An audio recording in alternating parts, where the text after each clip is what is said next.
मसीह यीशु में आप सब पर सलामती हो। आप पर भी सलामती हो।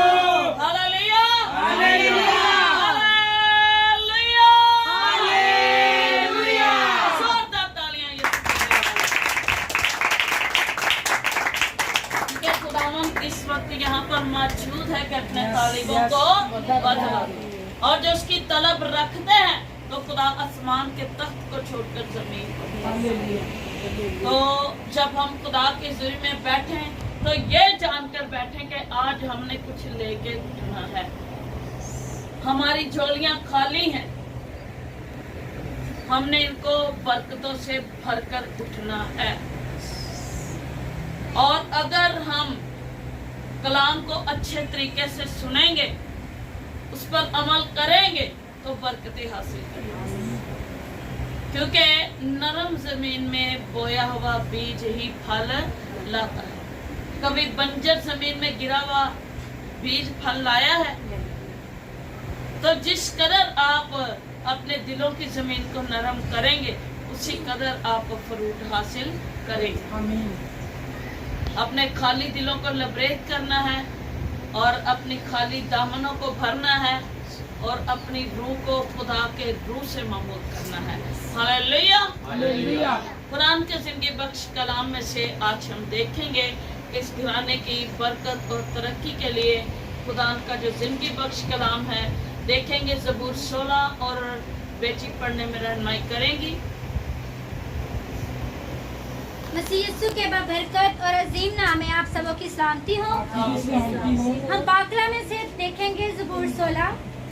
ऐ खुदा मेरी हिफाजत कर, क्योंकि मैं तुझ ही में पनाह लेता हूँ। मैंने खुदावंद से कहा है तू ही रब है, तेरी सिवा मेरी भलाई नहीं। आमीन आमीन। अगली आयतों में फिर चलेंगे। पहले हम ये देखें कि अगर हम अपने ईमान के साथ और पूरी खुदा की पावर को अपने अंदर रखते हुए खुदा को पुकारते हैं तो खुदा भी हमें उसी पावर से जवाब देता है। जैसे हम जानते हैं कि समसून पर खुदा का रूह बड़े जोर से आया, दाऊद पर खुदा का रूह बड़े जोर से आया और उसने जाति जूलियत को मार गिराया। इसी तरह हम जब खुदा के पाक रूह को अपने अंदर महसूस करते हुए उसे बुलाते हैं तो वो हमें भी बड़े जोर से छूने की कुदरत रखती है। और जिस घर में इब्लीस का असर हो और इब्लीस का हमला हो तो आप ये ना समझे कि वो बड़ी आसानी से खुदा के कदमों को बुला सकते हैं। वो बड़े जोर के साथ, बड़ी जुर्रत के साथ, बड़ी ताकत के साथ खुदा को अपने घर में उतारते हैं। ऐसा ही है जी। तो जब हमारे अंदर खुदा को पुकारने की पावर होगी तो खुदा भी उसी पावर से हमें जवाब देगा। पहली आयत लें बेटा। ऐ खुदा मेरी हिफाजत कर। हाँ जी, किसको कह रहे हैं हम? खुदा को। और खुदा भी हमें कहता है कि जब तू मुझे पुकारेगा तो मैं तुझे जवाब दूंगा, मैं मुसीबत में तेरे साथ रहूंगा। और यहाँ पर हम खुदा को पुकारते हैं तो क्या खुदा हमें जवाब नहीं देगा? क्या इस लानत से खुदा हमें आजाद नहीं करेगा? अब इसकी कोई हकीकत है? अब इसकी कोई औकात है? कलाम में लिखा है कि तुम मेरे नाम से सांपों और बिच्छुओं को उछल डालोगे तो वो तुम्हें सारा ना पहुंचाए। फिर लिखा है कि इब्लीस का डट के मुकाबला करो और इब्लीस की सारी कुदरत पर गालिब आओ तो तुम्हारे सामने से हालेलुया। हम जब जुर्रत करते हैं इब्लीस का मुकाबला करने की और ताकत हमारी नहीं है। दाऊद जाति जूलियत को कहता है तू तो बर्छी और बाले लेकर मेरे सामने आया है, लेकिन मैं तेरे सामने जिंदा खुदा के नाम से खड़ा हूँ। हालेलुया। जंग किसकी है? खुदावंद की। अब ये भी जंग खुदावंद की है और हम जिंदा खुदा के नाम से यहाँ पर खड़े हैं और उसी खुदा ने इस जाति जूलियत को मार गिराना है और गिरा दिया है। उसने अपनी कुदरत से उसे ढेर कर दिया है। लेकिन लिखा है कि मैं तुझे पुकारूंगा। खुदा को जब हम पुकारते हैं अपनी मुसीबत में, तो खुदा कहता है कि तू आमीन भी नहीं कह पाएगा तो मैं तेरी सुन लूंगा। खुदा सुनने की कुदरत रखता है। क्योंकि मैं तुझ ही में पनाह लेता हूँ। जिसकी पनाह खुदा है, जिसकी जिंदगी खुदा है, जिसकी पावर खुदा है, जिसकी ताकत खुदा है, जिसका जोर खुदा है, जिसका ईमान खुदा पर है और जिसका तवक्कुल खुदा पर है, उनको खुदा कभी डूबने नहीं देता। खुदा कहता है मैं हमेशा तेरे साथ हूँ। मैं तेरी बाबर अपने फरिश्तों को हुक्म दूंगा तो वो क्या करेंगे सब राह में तेरी हिफाजत से और तुझे अपने हाथों ऊंची बोले मुझे अपने हाथों पे उठा ले ताकि तेरे ना लगे। ਅਸੀਂ ਤੇ ਇੱਕ ਵਾਰੀ ਪੁਕਾਰਨਾ ਹੈ ਬਸ, ਆਪਣੇ ਅੰਦਰ ਮਜ਼ਬੂਤ ਕਰ, ਆਪਣੇ ਈਮਾਨ ਨੂੰ ਮਜ਼ਬੂਤ ਕਰਕੇ। ਜਦੋਂ ਅਸੀਂ ਪੁਕਾਰਨਾ ਤਾਂ ਫਰਿਸ਼ਤਿਆਂ ਨੂੰ ਹੀ ਹੁਕਮ ਕਰ ਦਿੰਦਾ ਹੈ ਤੇ ਫਰਿਸ਼ਤੇ ਸਾਡੀ ਹਿਫਾਜ਼ਤ ਕਰਦੇ ਨੇ, ਆਪਣੇ ਹੱਥਾਂ 'ਚ ਸਾਨੂੰ ਚੁੱਕ ਲੈਂਦੇ ਨੇ। ਤੇ ਖੁਦਾ ਕਹਿੰਦਾ ਕਿ ਤਾਂ ਕਿ ਐਸਾ ਨਾ ਹੋ ਕਿ ਤੇਰੇ ਪਾँव को पत्थर से ठेस लाने वाला कौन है? इब्लीस, जो हमें बीमारियों में डाल के, तकलीफों में डाल के हमें कमजोर करना चाहता है। लेकिन जब हम कहते हैं ना कि यीशु तू मेरा जोर बन जा, तो यीशु जोर बनता है। यीशु हमारा जोर है, वो मुसीबत में हमारे साथ है।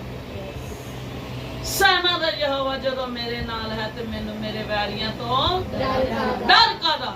यीशु हमारे साथ है, वो फातेह है, वो फतहमंद खुदा है, वो हमारा हरावल और चंडावल है। वो हमारी आगे पीछे से जंग लड़ता है, वो आगे से वार करने वाले को भी रोकता है, पीछे से वार करने वाले को भी रोकता है, दाएं बाएं से वार करने वाले को भी रोकता है, क्योंकि वो हमारा हाथी और मददगार है जिसको हम पुकार रहे हैं। यहाँ पर लिखा कि मैं तुझ में ही क्या करता हूँ, पनाह। जिसकी पनाह खुदावंद है तो फिर खुदा उसको संभालता भी है। ये उन लोगों की बरकतें हैं जो खुदा के साथ चलते हैं, और खुदा के साथ चलने वालों को किसी चीज की कमी नहीं है। मैंने इतनी इबादत में जो कुछ देखा है, मैंने बैकग्राउंड देखी है। तो बैकग्राउंड हमारे बाप दादा परदादा जो हैं उनकी बैकग्राउंड क्या होती है? हाँ जी, क्या होती थी?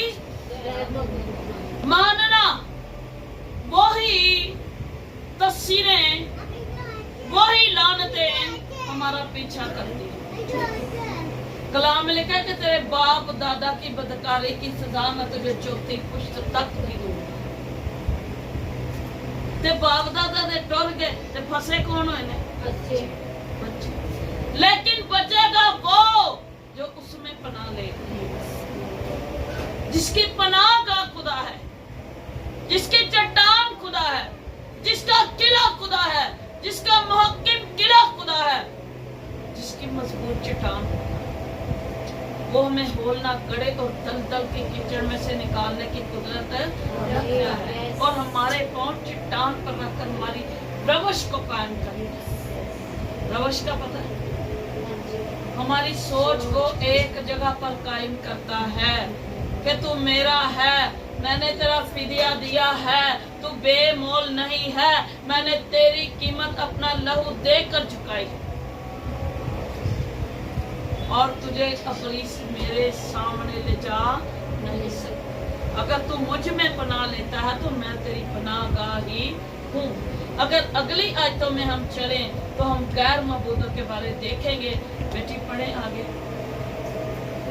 गैर मबूदों के पीछे दौड़ने वालों का गम बढ़ जाएगा। मैं उनके से खून वाले तपावन नहीं तपाऊंगा और अपने होठों से उनके नाम नहीं लूंगा। खुदावन ही मेरी विरासत और मेरे प्याले का हिस्सा है। हाँ जी, ये कौन बच रहा है? इसमें आपको समझ आ रही है कि बच कौन रहा है? जो खुदावंद ही में पनाह लेगा, जो उनके जैसे तपावन नहीं तपाएगा।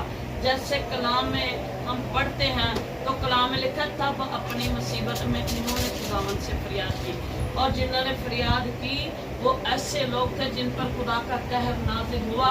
वो लोग अपने बच्चों को, अपने पलौठों को आग में से गुजारते थे और चांद और सूरज के आगे अपने पलौठों की कुर्बानियां देते थे और गैर मबूदों को मानते थे, मिट्टी की ढेरियों को सजदा करते थे, चांद सूरज को सजदा करते थे, सोने चांदी लकड़े को, पत्थर को पूजा करते थे, उनकी मूर्तों को खुद तराशते थे और उन्हीं को सजदा करते थे। जिनके बारे में एलिया कहता है बाल के जादूगरों को कि उसे जगाओ, हो सकता है कि तुम्हारा माबूद सोता हो या वो रास्ते में हो। तो हमारा खुदा ना ऊँगता है ना जूलियत है। दो जाति जूलियत है, लड़ाई झगड़ा करने वाले इंसान। दो जाति जूलियत हैं, 6 जाति जूलियत हैं, लेकिन उसी घर में ही एक दाऊद भी उठता है जो जाति जूलियत को मार के आता है। और उसी के बारे में कहा जाता है कि सौल ने तो हजारों को, लेकिन दाऊद ने लाखों को मारा है। तो मारा किसको? उसने सिर्फ एक जाति जूलियत। हम एक अबलीस को मारेंगे तो हम अबलीस के लाख मक्कलों को मारने की कुदरत रखते हैं। तो आज वक्त है कि हम अपनी जिंदगियों को खुदा के मुताबिक बसर करने की कोशिश करें और देखें इनका ईमान था कि हमारा खुदा हमें बचा सकता है और खुदा ही पर हमारी आस है। हम उन्हीं में पनाह लेते हैं। तो जिनकी पनाह गाह खुदा है, तो खुदा कहता है कि जब तू पुकारे तो मैं तुझे जवाब दूंगा। खुदा हमें जवाब देता है। लेकिन हमें आज अगर हमारी जिंदगियों में अगर हमारा कोई रिश्तेदार ऐसा है जो गैर मबूदों में जाता है, मिट्टी की ढेरियों को मानता है, तवीज़ों पर, इल्मों पर असर रखता है, तो प्लीज उनको गाइड कीजिए ताकि दोज़ख की आग से बचें, अपनी नस्लों और अपनी पुश्तों को बचाएं, ताकि आपके आने वाली नस्लों की जिंदगियां बदल सकें। तो जिंदगियां तब बदलेंगी जब पहले हम अपनी आप तकलीफ काट लें, तो ये सोचें कि आगे आपकी नस्लों को तकलीफ ना काटनी पड़े। उनको ये पता हो कि यीशु ही फातेह है और वही फतहमंद खुदा है और हमने उसी ही में पनाह लेनी है, हमने उसी ही को पुकारना है। तो जाति जूलियत ने ढेर होना है और शैतान को, अबलीस को अपनी जिंदगी से, अपने घर से निकालने के लिए हमें यीशु को अपना आप देने की। जब हम अपना आप अपने यीशु को देंगे तो फिर यीशु कहता कि अपनी फिक्रें मुझे दो, मुझे तुम्हारी फिक्र है। हमारा फिक्र करने वाला हमारा जिंदा खुदा है और उसी खुदा को हम अपनी फिक्रें दें और कहें कि ऐ खुदावन मैं तुझ में पनाह लेता हूँ। तो जब हमारी पनाह का खुदा है तो अबलीस हमें छू भी नहीं सकता। हालेलुया। इस कलाम के सिले से खुदा आपको